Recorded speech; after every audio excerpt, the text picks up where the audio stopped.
Good day, everyone. This lecture is about agenda and minutes, and it will be the first in the series of lectures covering several aspects of REC documentation and archiving related to the actions issued by the Research Ethics Committee. Agenda and minutes are important documents of the REC, and they provide official proceedings or documentation of actions or decisions issued, and as such, they figure prominently during FREB accreditation and FERCAP recognition.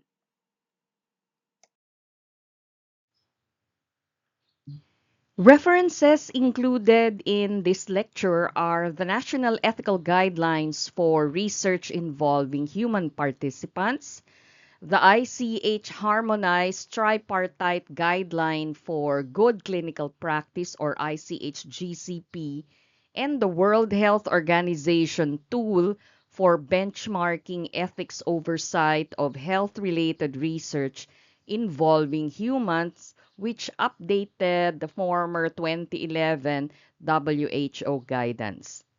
While agenda are submissions driven and minutes, on the other hand, are agenda driven and based on templates, both of them are designed to reflect regulatory requirements.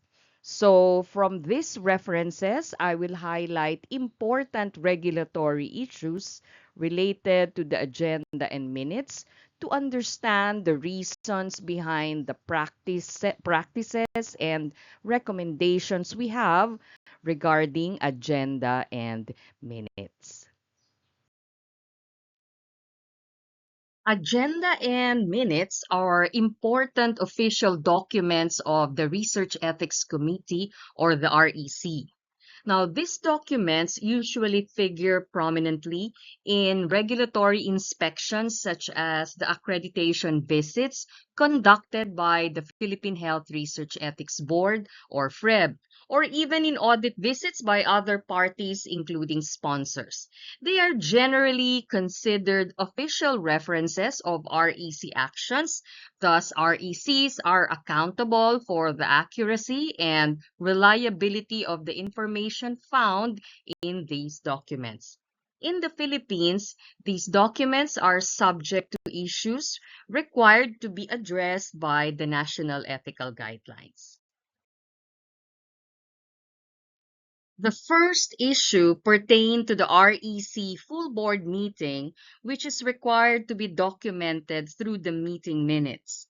The national guidelines require that an REC must meet on a regular schedule based on the research cycle of the institution with provision for holding meetings to consider urgent matters. You will note here that the national guidelines do not actually set a specific or precise frequency of meeting, and this is because the expected meeting frequency is different or can differ across various levels of accreditation.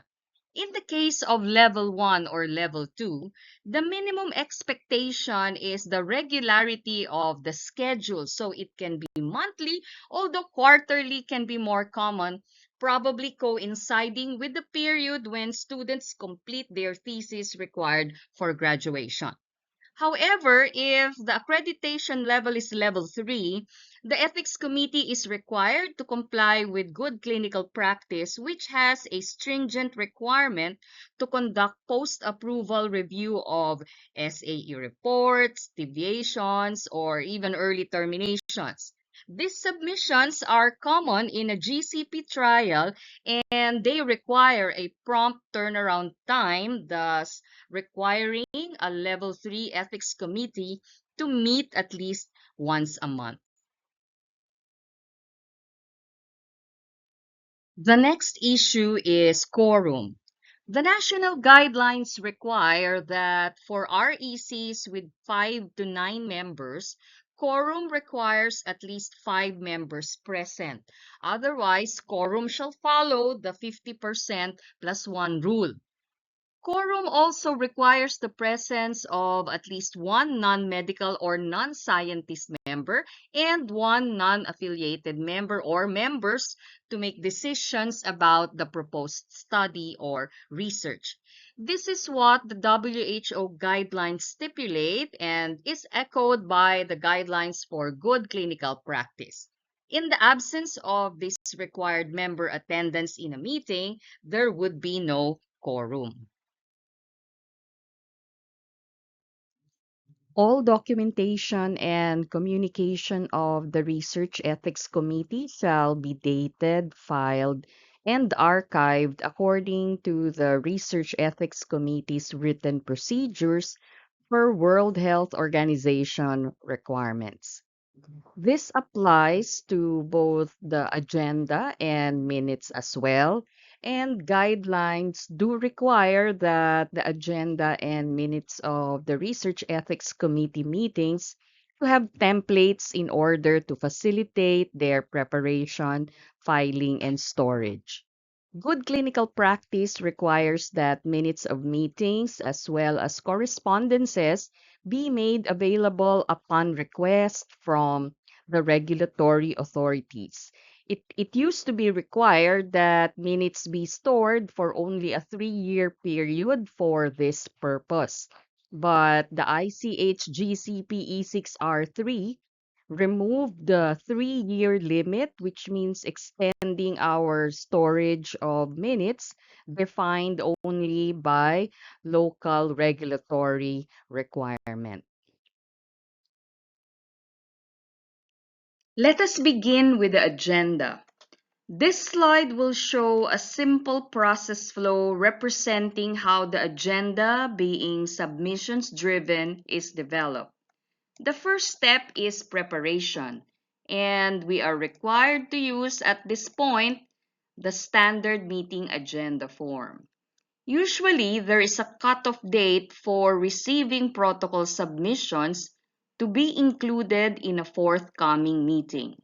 So the staff collects all these submissions within the designated period defined by the cutoff and puts them in the meeting agenda template, which at this point is a working draft.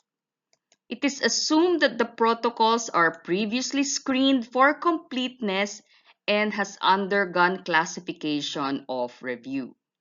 The staff then submits this draft agenda to the officer who will issue the approval. It is usually the chair who is responsible for approving the draft. And upon approval, the staff sends copies to the members within a prescribed number of days before the meeting. I think the minimum should be about 3 to 4 days to give time to members to look at it and perhaps determine if they have a question or a conflict of interest. This approved draft is filed by the staff and then presented by the chair in that next full board meeting for the approval of those attending the meeting. Now, that kind of approval requires quorum, hence the importance of quorum. In the next slide, I will show an example.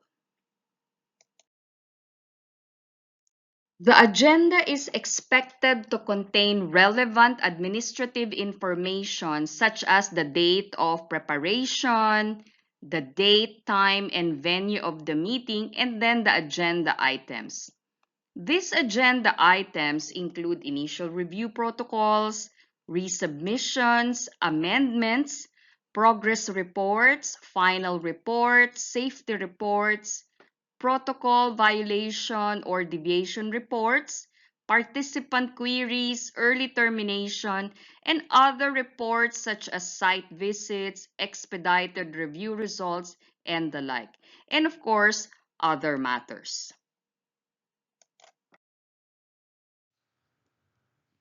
This is an example of an agenda template taken from the SJREB.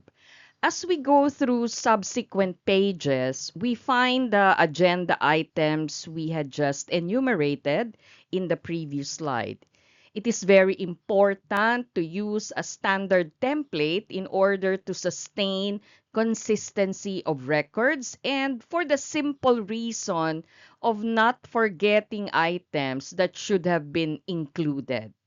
If there are no submissions for a particular month, for example, no initial review, it is advisable to maintain that item in the agenda and perhaps just put zero or none instead of erasing the item completely. This trains us to expect that item to be a standard part of the agenda. Now, on this slide is a process flow for the minutes of the meeting. And like the agenda, it starts with the preparation of the minutes template. This template is organized by the staff in charge ahead of the meeting date based on the agenda.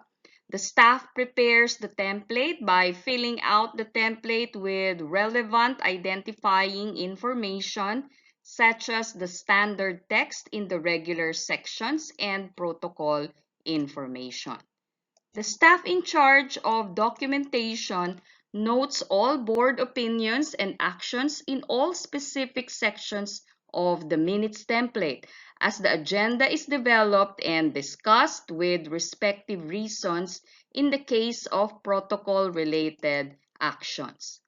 Opinions and actions included in the minutes are understood to be collective and need not be attributed to specific members, unless in the case of queries from members who require follow-up information or action and specifically requested to be named. Then the draft is prepared by editing the real-time notes taken during the meeting. This shouldn't take long, actually. The ideal is around 3 days. Anyway, most RECs correct the minutes on the spot, so the staff should be able to follow through and complete the minutes draft as soon as possible. This draft is submitted to the chair for approval and then used to generate the decision documents that need to be issued from the meeting. Then this approved draft is presented to the next full board meeting, again by the chair. The minutes also has standard contents like date and venue of meeting, members' attendance, like members who are present and absent. You know, in the early days of our ethics committee, I used to get complaints from members who are labeled as absent. They said that I should be respectful and put instead polite labels like excused or on leave. However, I insisted that we need to put absent because our concern is mainly quorum. So you really have to say absent or present. Additionally, we document guests and observers who attend the meeting. We put the time when the meeting was called to order and when it ended. We note the presiding officer, conflict of interest, declarations if any, and then the items discussed per protocol based on the agenda. Here we indicate the REC's decisions like approval, major modifications, minor modifications, or disapproval, as well as recommendations. Then finally, we put the name of the person who prepared the minutes, the date of completion, and the approval signatory. After all these, the minutes must be signed both by the person who prepared it and the approval signatory, usually the chair. In a nutshell, the minutes contain the discussion about the documents that are being reviewed, generally divided between the protocol document and informed consent document or documents, so that the recommendations can be clearly transferred to the decision document directly from the minutes of the meeting, already delineating which documents need to be corrected, revised, or improved. Common items commented on in the protocol document, as we can see from these templates that we have shown in the previous slide, are the study objectives, design, sample size, inclusion and exclusion criteria, and even withdrawal criteria, data analysis, PI qualifications, suitability or choice of site, conflict of interest management, vulnerability, risks, and benefits. Common items commented on in the informed consent documents are recruitment of participants or why the participant is being selected or being invited to participate in a study, guarantees of voluntary participation and protection of privacy and confidentiality of participant information, risks and benefits, medical care that the participant may need or may be entitled to, compensation, the language itself of the form or the forms, and any multimedia material that will be used to obtain the consent of participants, and overall completeness and appropriateness of the types of consent forms that will be used in the study, including consent forms. This here is an example of a template of the minutes of meeting, also taken from SJREB. As you can see, the template already comes with standard text, and we only fill in the items that, of course, change every time we do a meeting. Among these, as you can see on this page, are the attendance, the presiding officer, the quorum information, those that declared conflict of interest, if any, and the rest.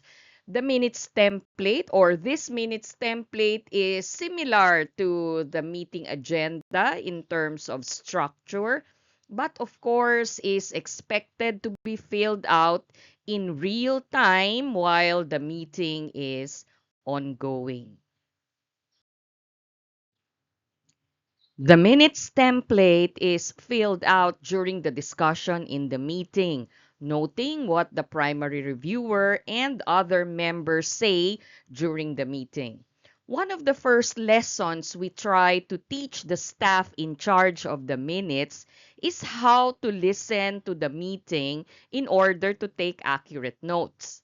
Presentation and discussion typically begin with the protocol design elements such as the objectives, expected outputs, literature review, research design, sampling and sample size, the inclusion, exclusion, withdrawal criteria, the procedures for specimen collection and processing, data processing, and feasibility of conducting the study in the site, including qualifications of the principal investigator. It would be beneficial for the staff in charge to be familiar with the contents of the assessment form submitted ahead by the primary reviewer. What should be avoided is to automatically copy and paste the contents of the assessment form but fail to document the discussion itself. And the member secretary, therefore, is expected to constantly supervise the staff during and after the meeting because the discussion of the protocol can be highly technical. After the discussion of the scientific aspects of the protocol, the ethical issues are discussed, including conflict of interest, privacy and confidentiality, vulnerability, risks and benefits, and the informed consent process. In this particular example that we see on the slide, there were substantial items for discussion of issues related to unclear anonymization of biological specimen that need to be sent to foreign collaborators, which need to be addressed in subsequent discussion of the informed consent form later. It would be beneficial for the staff to undergo basic and SOP training in order to acquire familiarity with the standard items about the protocol and informed consent form that are discussed in a meeting. One important skill to develop in the efficient writing of minutes of meeting is learning to outline the issues raised during the discussion and translating them into clear and actionable recommendations to the principal investigator. All the relevant identifying information should be filled out, such as the standard text in the regular sections of the minutes and relevant study protocol information. The typical strategy employed by most is to start recommendations with an unambiguous verb so that it will be clear to the PI what the ethics committee is asking him or her to do. So we use words like explain when we want the PI to clarify using a detailed account of the relevant or surrounding circumstances. We use the word describe when we want characteristics or qualities that will illustrate the points that the ethics committee is trying to make. Most of the time, we use the word submit when we want additional documents or the word complete if there are missing items in a submission. There is no cut and dried strategy to make the perfect meeting minutes, but the important thing is to represent consensus discussion while minimizing ambiguity. In order to systematically organize the minutes and use it as basis for communicating the REC decision to the investigator, it is advantageous to lay down some rules. The first rule is to employ a signatory system such that there is always someone who will sign the document. The commonly designated signatory is the chair, but in case the chair is not available, there must be someone who is next in line who can sign documents. We cannot wait for the chair if the chair cannot sign for like 1 week for whatever reason. Then, if there is a designated alternate signatory, this has to be documented properly, such as in the form of an endorsement document signed by the chair. Then the SOP must have specific timelines, and the recommended timeline for forwarding decision documents is no more than 1 week from the meeting. The SOP should also specify how the decision will be forwarded to the investigator and the manner by which the minutes will be filed. This is an example of a decision cycle that affects the minutes of the meeting. In this example, the cutoff for full board protocols is 17 days before the full board meeting. And in this cycle, the draft of the minutes need to be ready 3 days after the meeting and then finalized on the fourth day so that decision documents can be immediately drafted and forwarded to the chair to be signed.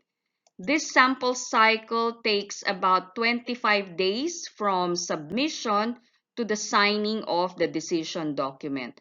Although during the COVID-19 pandemic, this practice had been amended to accommodate the WHO recommendation of reviewing a treatment or diagnostic protocol within 48 hours of receiving the submission.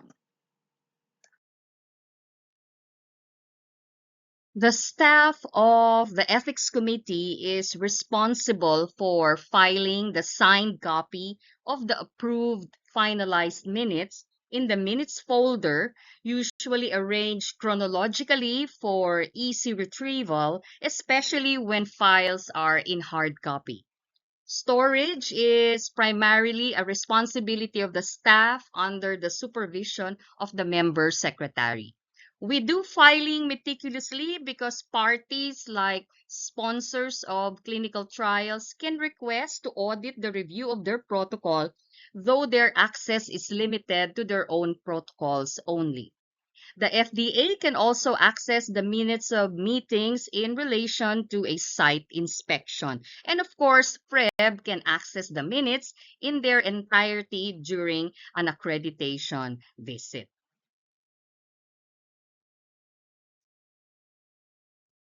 Before I end, I would like to emphasize that agenda and minutes of the meeting are official and subject to regulatory scrutiny or inspection, documenting the deliberations on full board protocols and the information regarding processing of protocols reviewed through expedited review, including exemptions and even results of joint review or SJREB review if the Research Ethics Committee participates in SJREB.